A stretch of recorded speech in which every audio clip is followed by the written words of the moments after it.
ancaman untuk mereka yang mengangkat pandangannya ke langit ketika salat. Ancaman bagi mereka yang mengangkat pandangannya ke langit ila sama ketika salat. Dan ini menjadi sebuah ancaman yang berbentuk makruh. Jadi tidak sampai membatalkan salat, tapi bisa menghilangkan pahala salat, yaitu mengangkat pandangan ketika salat ke langit. Maksud ke langit, ke atas. Walaupun pandangan kita terbatasi oleh plafon, terbatasi oleh atap masjid, tapi selama salat kita mengangkat pandangan ke atas atau ke langit, ini bisa menyebabkan hilangnya pahala salat. Dan ada efek lain berdasarkan beberapa hadis Nabi sallallahu alaihi wasallam.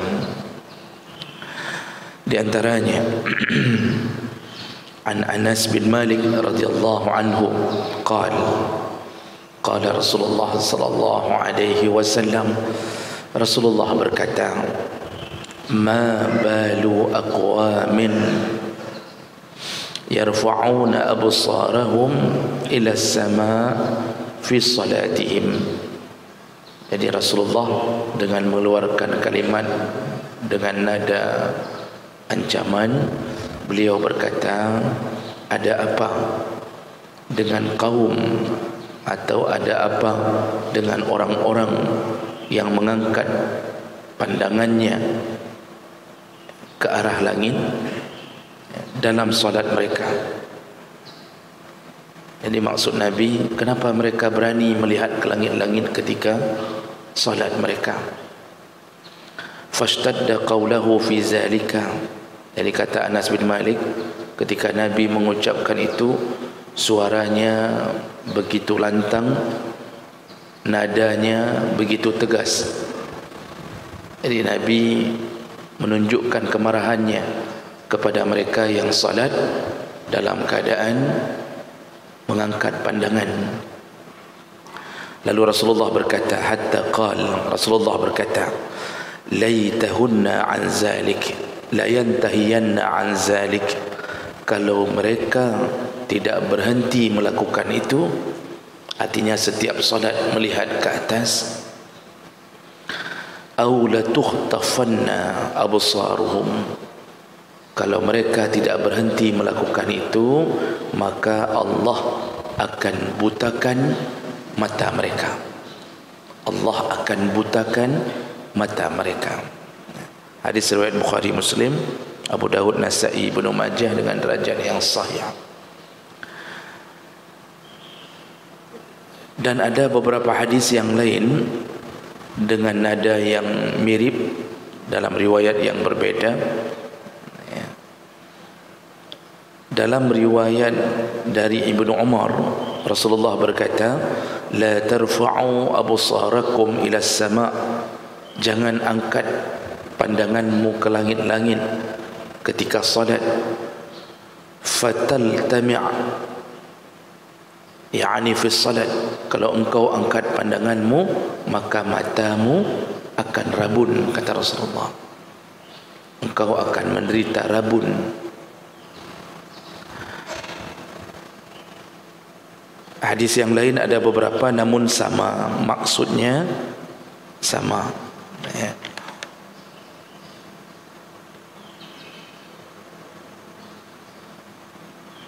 Dalam hadis riwayat Ibnu Majah yang terakhir, Ibnu Majah dan Abu Daud juga dengan derajat yang sahih, dakhala Rasulullah sallallahu alaihi wasallam al-masjidah, pada suatu hari Nabi masuk ke dalam masjid, fara'a fihi nasan, lalu Nabi melihat ada beberapa orang, yusallun, mereka salat. Ketika mereka salat, rafi'i aydihim ila as-sama', Lalu mereka sedang salat mengangkat tangannya ke langit. Jadi sedang salat tetapi dalam posisi mengangkat tangan seperti berdoa ke langit. Faqal, Rasulullah berkata, la yantahiyanna rijalun yashkhasuna absarahum fi shalah. Hendaknya kalau mereka tidak berhenti, ini laki-laki ini atau orang-orang ini yang tidak berhenti mengangkat pandangannya ke langit, aw la tarji'u ilaihim absarahum, maka pandangan mereka tidak akan kembali, kata Rasulullah. Maksudnya kalau Allah berikan kebutaan, maka tidak akan pernah kembali normal. Semua hadis yang disebutkan tadi dalam keadaan hadis yang sahih. Bapak Ibu yang Allah muliakan, ini menjadi nasihat untuk kita bahawa salah satu cara untuk mendapatkan kekhusyuan yaitu melalui pandangan mata ketika salat. Selayaknya berdasarkan tuntunan salat Nabi, Nabi mengajarkan untuk melihat ke arah sujud. Itu satu-satunya pandangan yang selamat. Disuruh lihat ke arah sujud, mulai dari takbiratul ihram sampai berakhir.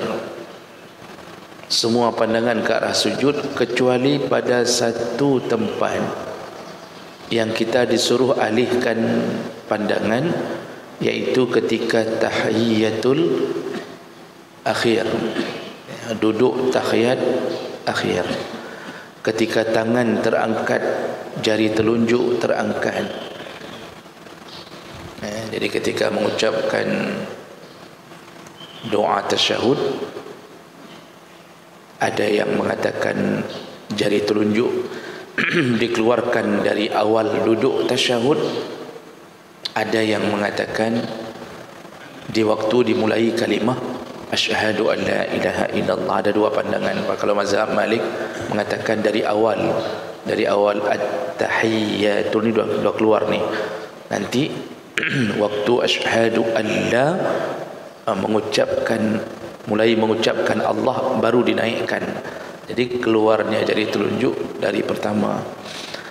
Ada juga yang mengatakan dikeluarkan jari telunjuk ketika awal pengucapan syahadat. Artinya kedua-duanya boleh. Itu satu-satunya tempat yang mata kita tidak lagi ke sujud, tapi disuruh melihat ke ujung jari. Di situ yang alihkan pandangan ke ujung jari berdasarkan hadis Nabi SAW. Jadi lihatnya ke ujung jari. Maksudnya di sini kita mengkoneksi dengan ujung jari bahawa kita sedang bersaksi Allah itu satu. Kita sedang bersaksi dalam hati dengan zahir jari bahawa Allah itu ahad. Pandangan disuruh lihat ke ujung jari. Jadi bukan lagi begini, bukan lagi ke tempat sujud, sudah ke sini arahnya. Begitu salat. Dan itu sunnah dilakukan. Dan tidak ada khilaf masalah pandangan dialihkan ke ujung jari. Selain daripada itu, mulai dari takbiratul ihram sampai selesai, itu disuruh lihat ke tempat sujud terus-terusan. Itu salah satu cara untuk mendapatkan khusyuk dan paling selamat solat kita. Bukan disuruh melihat ke depan. Jadi bukan pandangan ke depan, tetapi ke tempat sujud. Jadi begitu takbiratul ihram, jangan begini. Jadi ingin uka, langsung begini. Nanti sedikit-sedikit diangkat lagi sama syaitan. Diangkat ke dia uka, wadalah macam tu. Petrenlah. Terus berjuang untuk mendapatkan kekhusyuan. Kalau lihat ke depan, bisa jadi ada tantangan baru. Syaitan mendapatkan celah. Kita ini kalau pandangan ke arah depan, yang menjadi pandangan adalah apa yang dilihat. Sehingga warna baju orang depan pun bisa mengganggu, padahal biasa saja. Tapi karena kita sedang diruntuhkan oleh syaitan, warna baju pun bisa menjadi pikiran. Ada orang pakai baju warna putih, sudah mulai agak kuning sedikit, itu dalam pikiran kita akan muncul, ini sudah berapa hari dia pakai baju enggak ada cuci-cuci, itu marah aja. Berhanai depu, apa dia tidak tahu bahawa baju itu tidak baik kalau dipakai berhari-hari sampai kuning begitu, terus dibawa, padahal kita enggak mikir itu, tapi dibawa sama syaitan. Syaitan dicuki sama syaitan untuk berfikir ke situ. Apalagi kalau pakai baju di depan itu orang-orang yang memakai baju yang punya gambar, tulisan. Makanya makruh memakai baju yang mengganggu orang yang di belakangnya, makruh. Jadi jangan angkat pandangan ke depan, ke tempat sujud. Kadang-kadang pun bisa terganggu kalau di tempat sujud punya perkara-perkara yang menyebabkan gangguan. Macam-macam, Pak. Dulu Nabi salat di atas pasir dan kerikil. Jadi ketika Nabi salat, kadang-kadang dia melentangkan kain ya di depannya, tapi para sahabat kadang-kadang tidak melentangkan. Jadi salat di atas pasir dan kerikil. Pandangan mereka tertuju ke situ. Tapi kalau kita tundukkan pandangan, otomatis Allah tundukkan hati agar lebih mudah khusyuk. Makanya sajadah pun kadang-kadang mengganggu. Sajadah yang punya gambar aneh-aneh, itu sebaiknya jangan digunakan. Saya pernah lihat sajadah yang tulisannya ada tulisan Qubaun ditulis. Ada sajadah tertulis Qubaun. Jadi gambar-gambar Masjid Quba. Ditulis dengan bahasa Arab Qubaun. Ini orang kalau beli sajadah ni, selama dia tundukkan pandangan ke bawah, dia akan berfikir ini apa ini? Karena orang yang tidak tahu bahasa Arab tentu tidak tahu persis apa yang ditulis. Dia akan berfikir Quba, negara Quba, langsung teringat dengan mafia, ya, teringat dengan perang antar geng di sana, narkoba, macam-macam. Ada yang model gambar masjid di atas sajadah yang tidak sesuai dengan masjid yang sebenarnya waktu kita umrah. Kita mulai berfikir lagi, kok begini Kaabah? Ini kan rukun Yamaninya mana nih? Ini rukun Syami, rukun macam-macam. Makanya lebih bagus sajadah itu aman dari gambar-gambar. Itu cara kita mendapatkan khusyuk. Apalagi kalau sempat punya gambar-gambar